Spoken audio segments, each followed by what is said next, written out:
dans les cas où il faut vraiment mémoriser des concepts compliqués, déjà, comme j'avais dit, transformer les concepts avec quelque chose de plus facile. Et là, c'est bien de travailler travailler tous les jours, mais peu de temps. Peu de temps, 15 minutes, 30 minutes.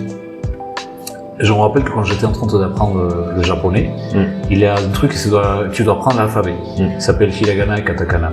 Alors, chacun c'est 26 symboles, si je ne me trompe pas. Et donc, au total, c'est 52 symboles. Et donc, ces 52 symboles, c'est pas facile de retenir d'un jour à l'autre. Donc, ce que je fais, c'est que je fais des petites sessions de 5-10 minutes pour les écrire, et les réécrire, et les réécrire. Donc, la répétition à ma manière. Et toi, tu faisais la répétition en écrivant. Tu apprenais visuellement et tu écrivais. Comment tu faisais? Oui, c'était en écrivant moi-même. Parce que déjà, c'était facile à reconnaître les trucs une fois qu'on l'a lu plusieurs fois, mais à l'écrire, c'est compliqué. Donc, il n'y a pas la connexion entre notre sens de la vue et notre main. Donc, il fallait les réécrire. Donc, moi, j'avais l'habitude de réécrire.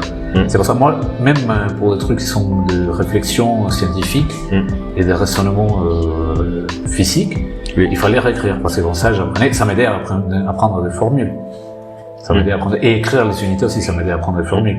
Non, je trouve que c'est bien. C'est compliqué encore pour des matières qui sont très très longues, comme de médecine ou de psychologie ou de littérature ou des trucs comme ça, ou d'histoire, parce que là il faut écrire beaucoup. Mais en gros, transformer des pages et des pages de livres dans des petits concepts ou des petits raisonnements, et les réécrire, ça je pense que c'est déjà un premier pas important pour retenir. Parce que non tout le monde a les mêmes capacités de rétention. Il y a des personnes qui peuvent retenir beaucoup d'informations dans des courts termes, donc ils peuvent travailler leur cours un jour avant de partir au partiel. Et il y a des gens qui peuvent retenir en long terme en répétant tous les jours, et au bout d'un moment ils les savent par cœur, et c'est comme faire de vélo. Voilà.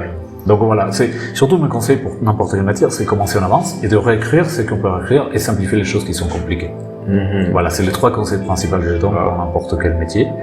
Parce que voilà, c'est la manière la plus simple, non seulement de ne pas se compliquer la vie en travaillant beaucoup de cours en même temps pour un partiel qui arrive très tôt, mais aussi avoir le temps de poser des questions, de réfléchir, de poser des questions aux profs, aux camarades, aux amis, ou d'autres personnes, ou voir des vidéos sur YouTube, ou des trucs. Voilà, aujourd'hui on a tellement de ressources pour apprendre, mais on n'a pas le temps de les utiliser parce qu'on ne fait pas les trucs en avance.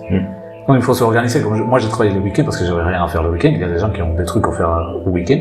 Donc vous pouvez travailler après les cours, mais bien en prenant une pause après les cours et commencer à travailler, mais pas vous saturer parce que ça sert à rien. Il y avait un prof d'anglais qui nous disait tout le temps à l'école d'ingénieur que ça sert à rien de pratiquer l'anglais un jour à la semaine, 4 heures. C'est mieux de pratiquer l'anglais tous les jours, 15 minutes. Parce que comme ça devient une habitude. Et ça, la répétition, elle est plus facile, parce que c'est moins de charge. Et on peut le faire, si on le fait en avance, on sera prêt pour les partiels.